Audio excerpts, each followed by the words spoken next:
You guys, the second floor of our fixer-upper is finished. Okay, finished, but minus a shower door? Turns out it takes longer than 12 hours to get a custom door made. Who knew? Not this girl. We all know you came for the before and after pics, so I'm not gonna make you wait. Here they are.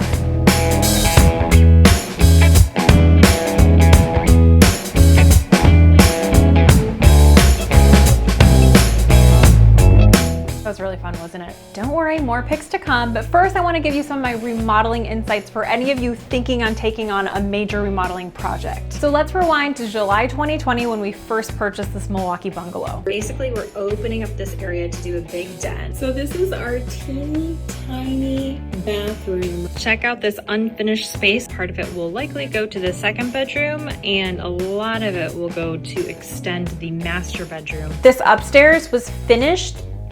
Like definitely more finished than I could have done on my own, but definitely not finished by the city of Milwaukee standards. But I was still super excited about this finished-ish space because it was great from an investment standpoint since it was very easy to add more square footage. It's like getting another layer of cake without having to bake it or something like that. Oh, now I'm hungry. So when it came to my vision for upstairs, I started with the biggest problem area, which originally was this bathroom. It started as the perfect size for a Keebler elf, and there was zero room for a shower. How was I supposed to drink wine in the shower without a shower? So it turns out I had two options to make my shower wine dreams a reality. Build up with a dormer or move the floor plan out. We chose the latter, which required us to move the hallway, which used to literally be right here. And as you can see, the new hallway is right here. So we also had to move the surrounding rooms. It basically blew up the entire upstairs. So we went this route because it was way more economical than adding a dormer, and it allowed us to make much better use of this space. For example, the master bedroom and closet are way bigger now thanks to utilizing what was unfinished space right here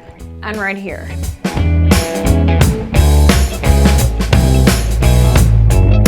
Three of the most important things we did in the beginning: we got a professional floor plan. Shout out to my buddy Tom Lawler for his work on this. We hired an engineer to make sure everything was structurally sound. That way our second floor didn't turn into our first floor. If I wanted a one-story, I would have purchased one. Also, we submitted our floor plan to get approved by the city. This has many benefits, including having your extra square footage count when you go to sell it, and also it's the law.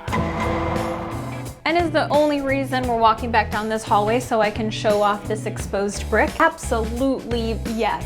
We also had to reconfigure this bedroom in order to make way for the hallway. Basically, it's now wider than it is long. Some of the unfinished space that went to the master bedroom went to this bedroom as well. Okay, last but not least, let's check out the den. As you can see, we opened up this area to make it much more expansive. Overall, I had an awesome experience and so much fun tackling my first big remodeling project. And yes, as we were warned, the upstairs took a little bit longer and cost a little bit more than originally estimated, but there weren't any huge surprises. But then again, we haven't put in the shower door. Maybe it will be too short, and that would be a surprise.